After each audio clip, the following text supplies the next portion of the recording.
Berikut putusan nomor 63/PUU Datar 15/2017 demi keadilan berdasarkan ketuhanan yang Maha Esa. Mahkamah Konstitusi Republik Indonesia yang mengadili perkara konstitusi pada tingkat pertama dan terakhir menjatuhkan putusan dalam perkara pengujian Undang-Undang Nomor 28 Tahun 2007 tentang perubahan ketiga atas Undang-Undang Nomor 6 Tahun 1983 tentang ketentuan umum dan tata cara perpajakan sebagaimana telah diubah terakhir dengan Undang-Undang Nomor 16 Tahun 2009 tentang penetapan peraturan pemerintah pengganti Undang-Undang Nomor 5 Tahun 2008 tentang perubahan keempat atas Undang-Undang Nomor 6 Tahun 1983 tentang ketentuan umum dan tata cara perpajakan menjadi undang-undang terhadap Undang-Undang Dasar Negara Republik Indonesia tahun 1945 yang diajukan oleh nama Petrus Bala Pationa SH MH MPLA berdasarkan surat kuasa tertanggal 21 Agustus 2017 memberi kuasa kepada Mehbob SH MH CN dan kawan-kawan kesemuanya advokat pengacara beralamat di Jalan Mampang Perapatan nomor 28 Jakarta Selatan baik bersama-sama atau sendiri-sendiri bertindak untuk dan atas nama pemberi kuasa. Selanjutnya disebut sebagai pemohon. Membaca permohonan pemohon, mendengar keterangan pemohon, mendengar dan membaca keterangan presiden, mendengar dan membaca keterangan ahli pemohon, mendengar dan membaca keterangan ahli presiden, memeriksa bukti-bukti pemohon, membaca kesimpulan pemohon dan presiden, duduk perkara dan seterusnya dianggap dibacakan. Pertimbangan hukum, 1. Kewenangan mahkamah dianggap dibacakan. 2. Kedudukan hukum juga dianggap dibacakan. Menimbang bahwa karena mahkamah berwenang mengadili permohonan aku dan pemohon memiliki kedudukan hukum untuk bertindak sebagai pemohon, maka mahkamah selanjutnya akan mempertimbangkan pokok permohonan. Pokok permohonan menimbang bahwa apabila diringkas uraian dalil pemohon perihal inkonstitusionalnya pasal 32 ayat 3A UU KUP pada pokoknya adalah sebagai berikut. Angka 1 sampai dengan angka 9 dianggap dibacakan. Langsung ke angka 10, bahwa atas kesamaan fungsi dan peran advokat, profesi advokat dengan konsultan pajak selaku kuasa hukum dalam pelaksanaan profesinya, baik di dalam maupun di luar pengadilan, maka kedudukan kuasa atau profesi konsultan pajak haruslah sama dengan kedudukan advokat dalam sistem hukum Indonesia. Dengan memperhatikan pengaturan persyaratan untuk dapat menjadi advokat dalam peradilan, berbeda dengan pengaturan persyaratan untuk dapat menjadi kuasa hukum atau konsultan pajak. Untuk dapat diangkat menjadi advokat harus memenuhi persyaratan sebagaimana disebutkan dalam pasal 2, pasal 3, dan pasal 4 UU Advokat, sehingga tidak terdapat suatu unsur atau norma yang memberikan kewenangan kepada pihak manapun atau instansi pemerintah seperti Menteri Hukum dan HAM, instansi penegak hukum seperti Mahkamah Agung, Kejaksaan, Kepolisian untuk menentukan persyaratan menjadi kuasa hukum atau advokat. Hal ini berbanding terbalik dengan profesi konsultan pajak atau kuasa hukum wajib pajak, karena undang-undang yang dimohonkan untuk diuji material ini memberikan kewenangan kepada Menteri Keuangan untuk menentukan persyaratan sebagai kuasa hukum atau konsul pajak, padahal kuasa hukum atau konsul pajak dan Menteri Keuangan adalah para pihak yang berperkara atau bersengketa di Direktorat Jenderal Pajak dan atau Pengadilan Pajak. Menimbang bahwa untuk menguatkan dalilnya, pemohon telah mengajukan bukti surat atau tulisan yang diberi tanda bukti P1 sampai dengan bukti P16B tanpa P9 serta satu orang ahli yang telah didengar keterangannya dalam persidangan dan atau telah dibaca keterangan tertulisnya sebagaimana selengkapnya dimuat dalam bagian duduk perkara. Pemohon juga telah menyampaikan kesimpulan yang diterima di kepanitiaan mahkamah pada tanggal 21 November 2017. Menimbang bahwa Presiden telah memberikan keterangan dalam persidangan yang dilengkapi dengan keterangan tertulis yang diterima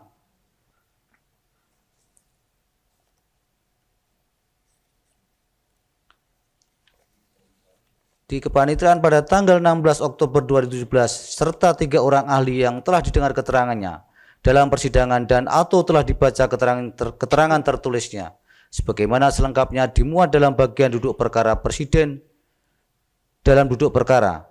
Presiden juga telah menyampaikan kesimpulan yang diterima di kepaniteraan Mahkamah pada tanggal 22 November 2017.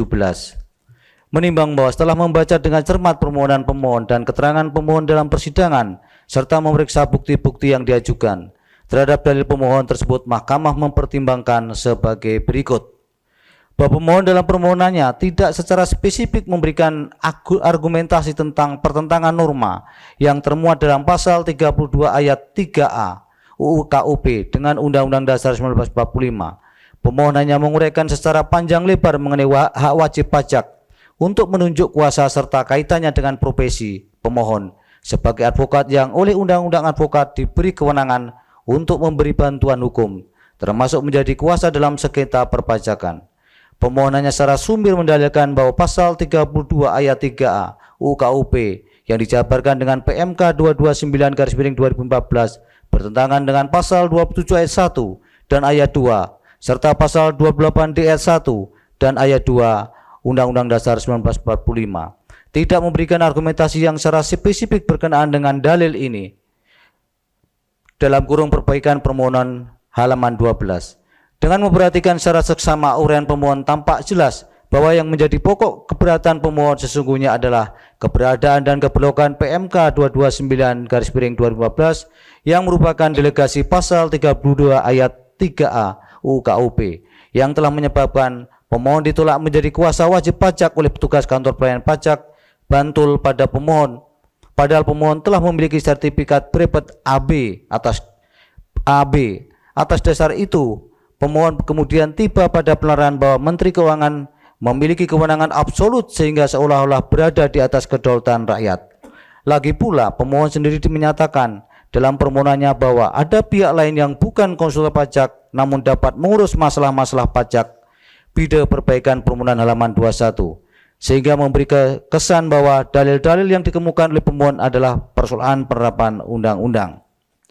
Namun demikian, jika dibaca rasionalitas dan konteks keseluruhan dalil pemohon, Mahkamah memahami bahwa substansi yang sesungguhnya dipersoalkan oleh pemohon adalah masalah pendelegasian kewenangan oleh undang-undang inkasu pasal 32 ayat 3A UU KUP kepada peraturan menteri, sehingga persoalan konstitusional yang harus dipertimbangkan oleh Mahkamah apakah pendelegasian kewenangan demikian bertentangan dengan Undang-Undang Dasar 1945 khususnya sebagaimana diatur lebih lanjut dalam Undang-Undang Nomor 12 Tahun 2011 tentang pembentukan peraturan perundang-undangan.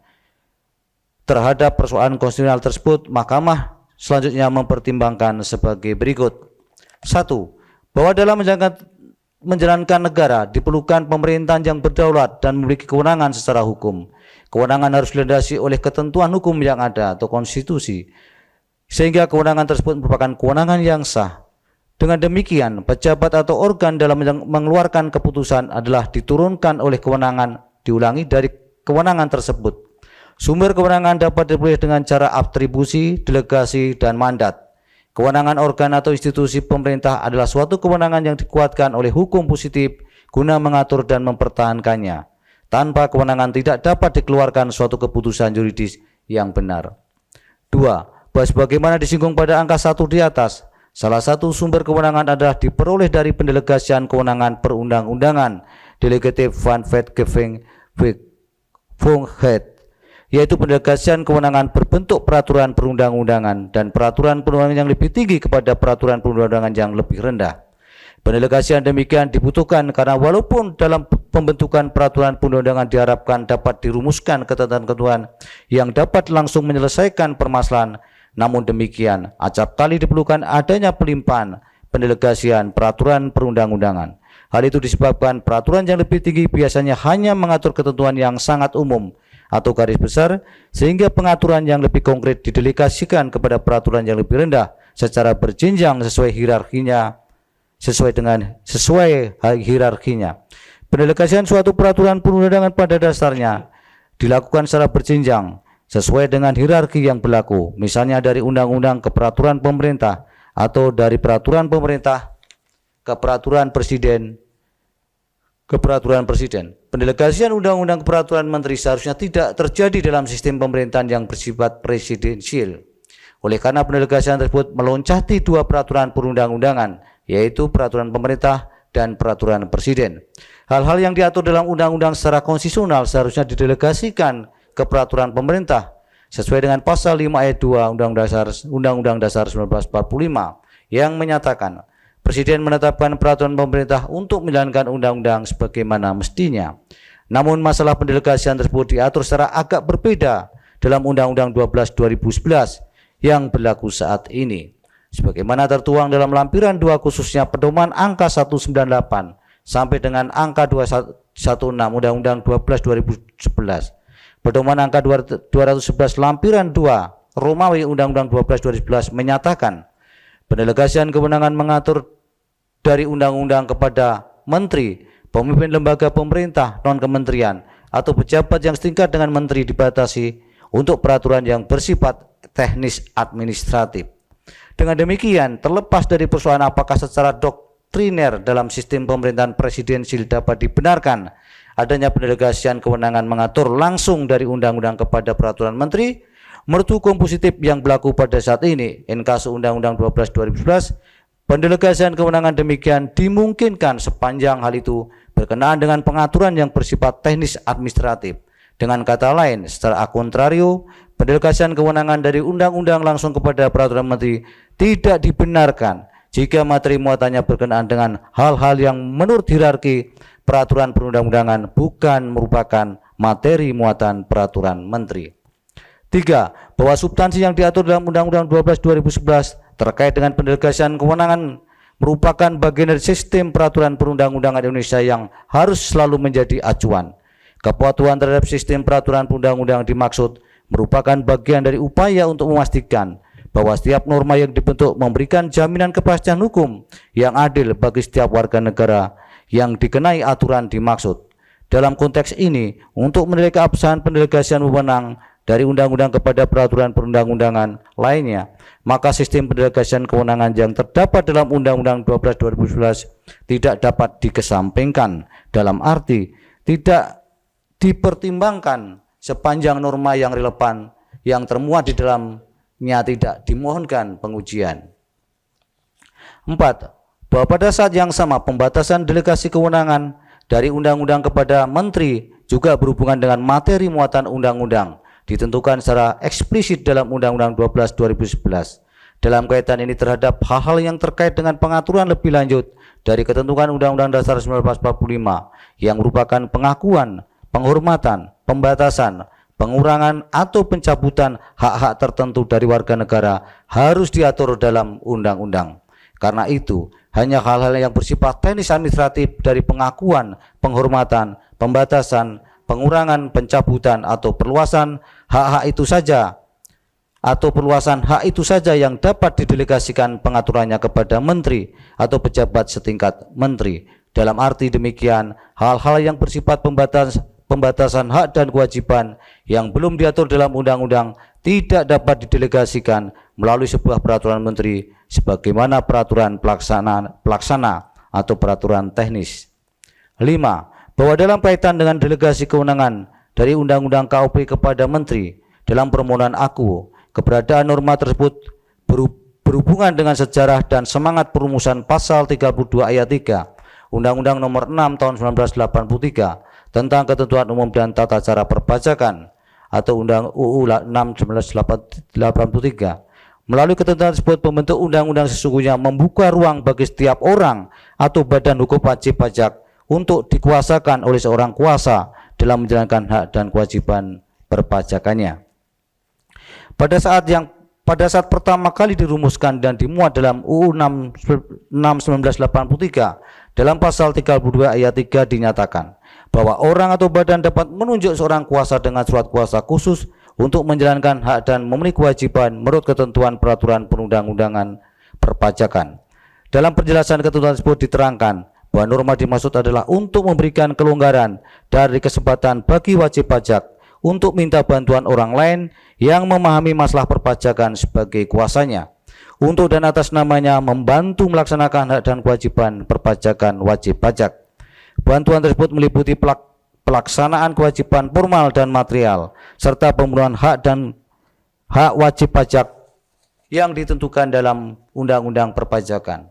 Sesuai dengan ketentuan itu, hadirnya seorang kuasa dalam rangka membantu wajib pajak untuk melaksanakan hak dan kewajiban diperkenankan. Pada saat yang sama, pasal 32 ayat 3 Undang-Undang AKU secara implisit juga mengakui hak seseorang untuk menunjuk seorang kuasa guna membantunya menjalankan hak dan kewajiban perpajakan.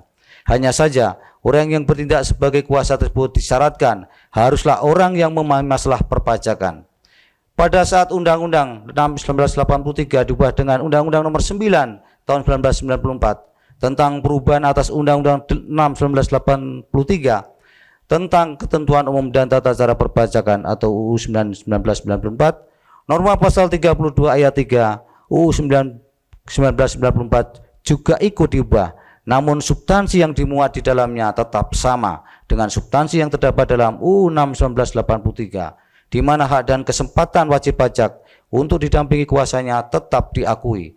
Penambahan ayat dalam pasal 32 terjadi saat berlakunya Undang-Undang 16 tahun 2000 tentang perubahan kedua atas Undang-Undang Nomor 6 tahun 1983 tentang ketentuan umum dan tata cara perpajakan yang menyisipkan satu ayat di antara ayat 3 dan ayat 4, yakni ayat 3A, yang menyatakan kuasa sebagaimana dimaksud dalam ayat 3 harus memenuhi persyaratan yang ditetapkan dengan keputusan Menteri Keuangan. Dalam penjelasan pasal 32 ayat 3A hanya menyatakan cukup jelas. Rumusan pasal 32 ayat 3 terdapat dalam Undang-Undang 9/1994 tetap dipertahankan. 6. Bahwa ketika Undang-Undang 6/1983 diubah untuk ketiga kalinya dengan Undang-Undang Nomor 28 tahun 2007 tentang perubahan ketiga atas Undang-Undang Nomor 6 tahun 1983 tentang ketentuan umum dan tata cara perpajakan UU KUP, rumusan pasal 32 ayat 3 yang terdapat dalam UU 1994 tetap dipertahankan. Norma tersebut berbunyi, orang pribadi atau badan dapat menunjuk seorang kuasa dengan surat kuasa khusus untuk menjalankan hak dan memenuhi kewajiban sesuai dengan ketentuan peraturan perundang-undangan perpajakan.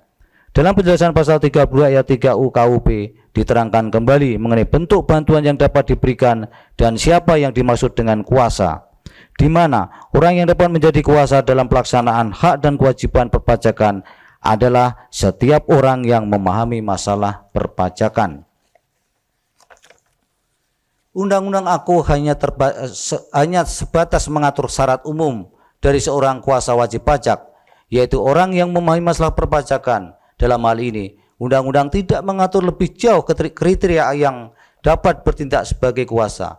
Undang-undang juga tidak mengatur apa standar pemahaman masalah perpajakan yang harus dimiliki seseorang untuk dapat bertindak sebagai kuasa wajib pajak. Undang-undang juga tidak mengatur bagaimana seorang kuasa menjalankan hak dan kewajibannya sebagai kuasa. Lebih jauh, undang-undang juga tidak mengatur status kuasa wajib pajak sebagai profesi yang mandiri dalam menjalankan hak dan kewajiban perpajakan wajib pajak. Pengaturan persyaratan dan pelaksanaan hak dan kewajiban kuasa tersebut dalam UU KUP diadopsi satu norma baru berupa delegasi pengaturan terkait persyaratan dan pelaksanaan hak dan kewajiban kuasa kepada peraturan menteri. Hal itu dimuat dalam pasal 32 ayat 3A UU KUP dengan rumusan berbunyi, persyaratan serta pelaksanaan hak dan kewajiban sebagaimana dimaksud pada ayat 3 diatur atau berdasarkan peraturan Menteri Keuangan yang menjadi objek permohonan dalam perkara AKU. Masalahnya, apakah pendelegasian tersebut telah memenuhi bentuk hukum, telah memenuhi syarat bentuk hukum dan substansi kewenangan yang didelegasikan, dapat dikatakan bersesuaian dengan kaidah pembentukan peraturan perundang-undangan. Jawaban terhadap pertanyaan ini sangat bergantung pada maksud dengan kata persyaratan dan prase pelaksanaan hak dan kewajiban kuasa. Bahwa dalam keterangannya, pemerintah mengemukakan salah satu alasan sosiologis pengaturan terkait kuasa wajib pajak adalah karena faktor sulitnya melaksanakan suatu sistem perpajakan dengan baik jika tidak melibatkan penasihat atau konsultan perpajakan. Hal itu terjadi karena hampir sebagian besar wajib pajak sulit memahami seluruh peraturan perpajakan dengan tepat karena dinamis dan rumitnya peraturan perpajakan. Atas dasar itu, diperlukan seorang penasihat perpajakan atau orang yang memahami masalah perpajakan menjadi kuasa wajib pajak agar dapat memenuhi kewajiban perpajakannya dengan baik dan benar. Dalam konteks ini, keberadaan konsultan pajak sebagai kuasa menjadi penting bagi kepentingan publik pembayar pajak. Lebih jauh, dalam keterangannya, pemerintah dan DPR menjelaskan pengaturan mengenai persyaratan serta hak dan kewajiban kuasa wajib pajak merupakan ketentuan bersifat teknis sehingga didelegasikan pengaturannya kepada peraturan perundang-undangan yang lebih rendah, dalam hal ini peraturan Menteri Keuangan. Pertanyaan mendasar yang harus dikemukakan, apakah dapat diterima bahwa persyaratan serta hak dan kewajiban kuasa wajib pajak merupakan hal yang bersifat teknis administratif, sehingga pengaturannya dapat didelegasikan kepada sebuah peraturan pelaksana in casu peraturan menteri? Bahwa dari keterangan pemerintah dan DPR dimaksud dapat dipahami, pada satu sisi pengakuan terhadap hak wajib pajak untuk didampingi oleh seorang kuasa merupakan perlindungan terhadap kepentingan pembayar pajak, taxpayer, sedangkan di sisi lain, persyaratan serta hak dan kewajiban kuasa diposisikan sebagai hal yang bersifat teknis administratif. Apabila ditelaah lebih jauh, sesungguhnya telah terdapat contradictio in terminis dari penjelasan tersebut, terutama dengan memosisikan pengaturan terkait persyaratan serta hak dan kewajiban kuasa sebagai sesuatu yang bersifat teknis administratif, sehingga pengaturannya didelegasikan kepada menteri. Dalam hal ini, apabila pengaturan tentang persyaratan serta pelaksanaan hak dan kewajiban kuasa wajib pajak merupakan bentuk perlindungan terhadap kepentingan pembayar pajak, semestinya materi pengaturannya tidak diserahkan sepenuhnya kepada menteri.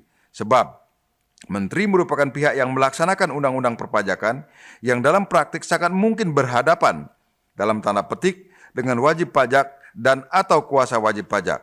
Bagaimana mungkin kepentingan hukum wajib pajak akan dapat terlindungi bila mana kuasa wajib pajak diatur dan dibatasi melalui peraturan menteri yang tidak menjamin pelaksanaan hak dan kewajiban penerima kuasa secara bebas dan mandiri.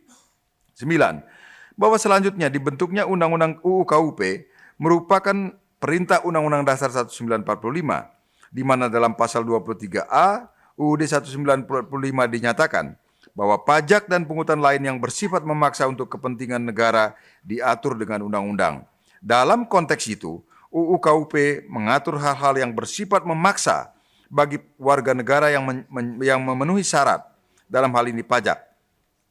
Pajak merupakan kewajiban yang mesti dibayarkan oleh warga negara, di mana apabila tidak dipenuhi maka sanksi hukum dapat dikenakan kepada yang bersangkutan.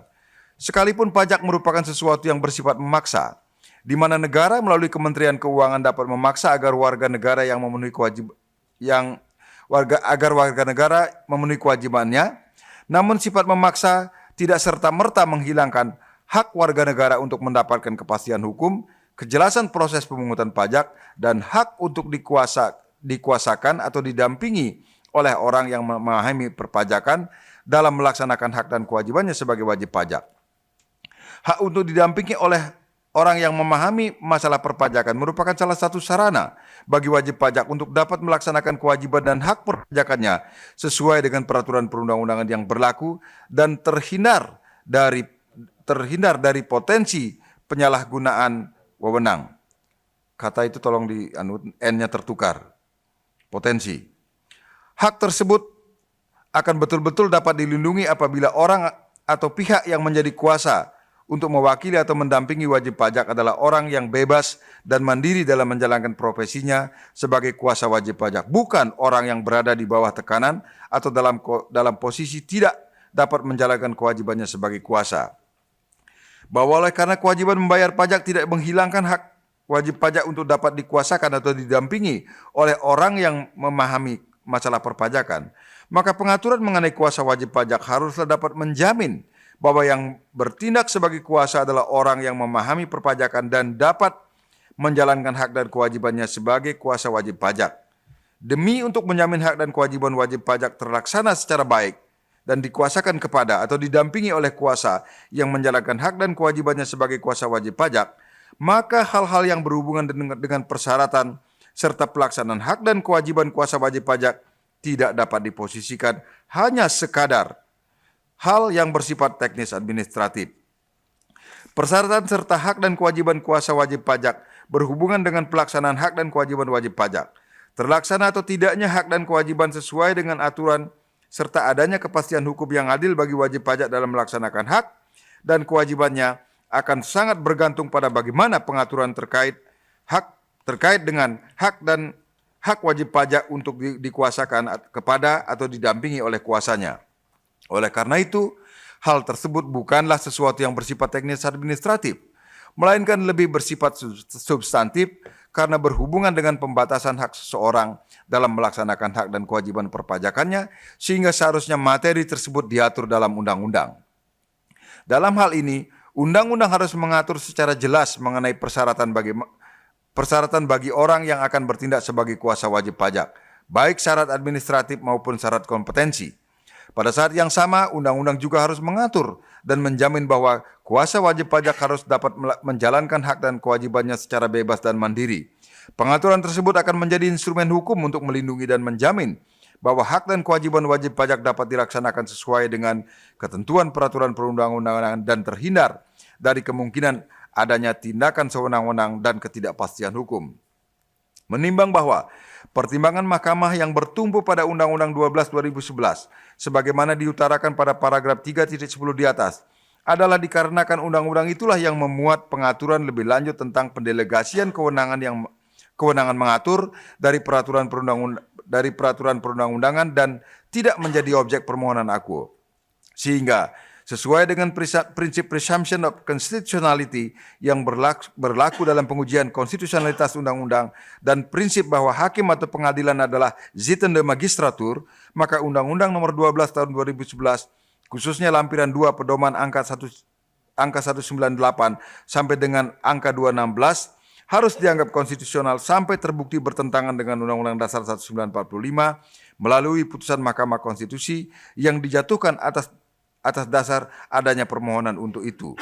Prinsip zitende magistratur menghalangi mahkamah untuk secara aktif menguji konstitusionalitas suatu undang-undang jika undang-undang yang bersangkutan tidak dimohonkan pengujian. Namun demikian, prinsip zitende magistratur tidak menghalangi mahkamah untuk mengesampingkan keberlakuan satu undang-undang apabila ternyata norma undang-undang yang bersangkutan telah ternyata menghalangi kewenangan mahkamah dalam menjalankan fungsi konstitusional review-nya. Pengesampingan demikian dibenarkan berdasarkan doktrin hukum tata negara dan tidak bertentangan dengan ajaran pemisahan kekuasaan. Sebab mahkamah tidak menguji konstitusionalitas norma undang-undang yang tidak dimohonkan pengujiannya, melainkan mahkamah hanya memutuskan untuk tidak menerapkannya. Artinya, norma undang-undang tersebut baik teks maupun isi atau materi muatannya tetap ada dan berlaku selama belum ada permohonan yang menguji konstitusionalitasnya dan belum ada putusan mahkamah berkenaan dengan hal itu. Hal ini pernah dipraktikkan oleh mahkamah sebagaimana tertuang dalam putusan Mahkamah Konstitusi nomor 004 PUU 2 Romawi 2004 tanggal 13 Desember 2004. Menimbang bahwa kendati pemohon tidak memohonkan pengujian Undang-Undang nomor 12 tahun 2011, terutama dalam hal ini lampiran 2, khususnya pedoman angka 198 sampai dengan angka 216 UU 12 2011, dan kendati pun titik berat permohonan pemohon adalah terletak pada substansi pendelegasian dari undang-undang kepada peraturan menteri inkasu PMK 229/2014, mahkamah berpendapat bahwa sesuai dengan sistem pemerintahan presidensial yang dianut oleh Undang-Undang Dasar 1945, pendelegasian kewenangan mengatur dari peraturan perundang-undangan yang tingkatannya lebih tinggi kepada peraturan perundang-undangan yang tingkatannya lebih rendah secara doktriner tidak boleh bertentangan dengan materi muatan yang secara konstitusional seharusnya menjadi substansi materi muatan dari masing-masing jenis peraturan perundang-undangan tersebut sesuai dengan tingkatan atau hierarkinya.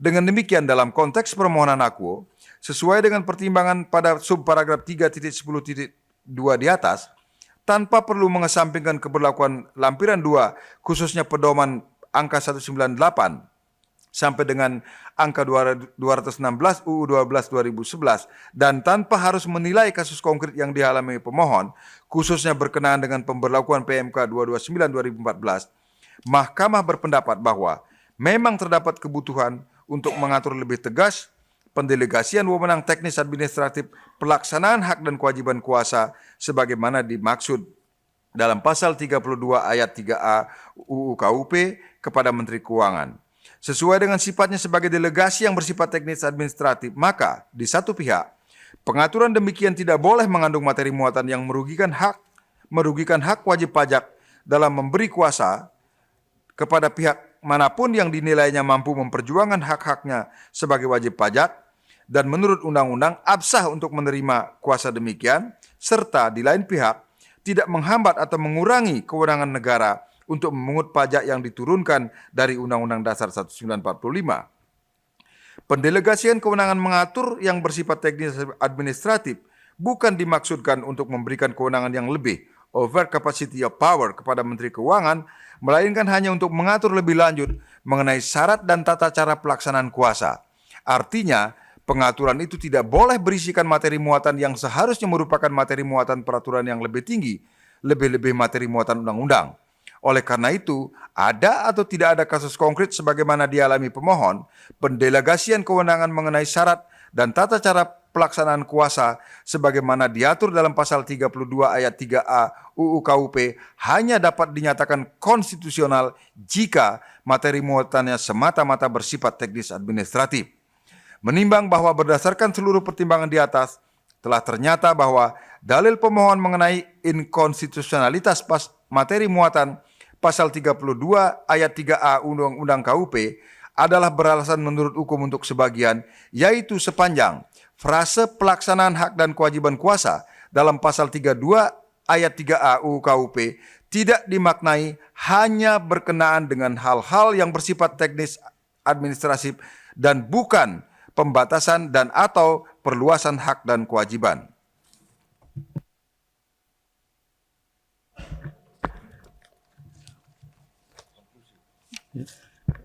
Konklusi, berdasarkan penilaian atas fakta dan hukum sebagaimana diuraikan di atas, Mahkamah berkesimpulan: 1. Mahkamah berwenang mengadili permohonan aku.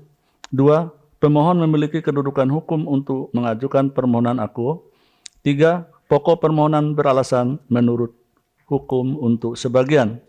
Berdasarkan Undang-Undang Dasar Negara Republik Indonesia tahun 1945, Undang-Undang Nomor 24 Tahun 2003 tentang Mahkamah Konstitusi, sebagaimana telah diubah dengan Undang-Undang Nomor 8 Tahun 2011 tentang perubahan atas Undang-Undang Nomor 24 Tahun 2003 tentang Mahkamah Konstitusi, lembaran negara dan seterusnya, dan Undang-Undang Nomor 48 Tahun 2009 tentang kekuasaan kehakiman, lembaran negara dan seterusnya. Amar putusan mengadili: 1. Mengabulkan permohonan pemohon untuk sebagian. 2. Menyatakan frase pelaksanaan hak dan kewajiban kuasa dalam pasal 32 ayat 3A Undang-Undang Nomor 28 Tahun 2007 tentang perubahan ketiga atas Undang-Undang Nomor 6 Tahun 1983 tentang ketentuan umum dan tata cara perpajakan, Lembaran Negara Republik Indonesia tahun 2007 Nomor 85, tambahan Lembaran Negara Republik Indonesia Nomor 4740 sebagaimana telah diubah terakhir dengan Undang-Undang Nomor 16 Tahun 2009 tentang penetapan peraturan pemerintah pengganti Undang-Undang Nomor 5 Tahun 2008 tentang perubahan keempat atas Undang-Undang Nomor 6 Tahun 1983 tentang ketentuan umum dan tata cara perpajakan menjadi undang-undang. Lembaran Negara Republik Indonesia tahun 2009 nomor 62, tambahan Lembaran Negara Republik Indonesia nomor 4999 bertentangan dengan Undang-Undang Dasar Negara Republik Indonesia tahun 1945 secara bersyarat dan tidak mempunyai kekuatan hukum mengikat sepanjang tidak dimaknai hanya berkenaan dengan hal-hal yang bersifat teknis administratif dan bukan pembatasan dan atau perluasan hak dan kewajiban. 3. Menolak permohonan pemohon untuk selain dan selebihnya. 4. Memerintahkan pemuatan putusan ini dalam Berita Negara Republik Indonesia sebagaimana mestinya. Demikian diputus dalam rapat permusyawaratan hakim oleh 9 hakim konstitusi, yaitu Anwar Usman selaku Ketua Merangkap Anggota, Aswanto, Maria Farida Indrati, Suhartoyo, Arif Hidayat, Idewa Gede Palguna, Manahan MP Sitompul, Saldi Isra, dan Wahiduddin Adams, masing-masing sebagai anggota, pada hari Kamis tanggal 12 bulan April tahun 2018 yang diucapkan dalam sidang pleno Mahkamah Konstitusi terbuka untuk umum pada hari Kamis tanggal 26 bulan April tahun 2018 selesai diucapkan pukul 15:21 waktu Indonesia Barat oleh 8 hakim konstitusi, yaitu Anwar Usman selaku Ketua Merangkap Anggota, Aswanto, Suhartoyo, Arif Hidayat, Idewa Gede Palguna, Manahan MP Sitompul, Saldi Isra, dan Wahiduddin Adams, masing-masing sebagai anggota dengan didampingi oleh Ana Agung Dian Onita sebagai panitera pengganti, serta dihadiri oleh pemohon atau kuasanya, Presiden atau yang mewakili, dan Dewan Perwakilan Rakyat atau yang mewakili.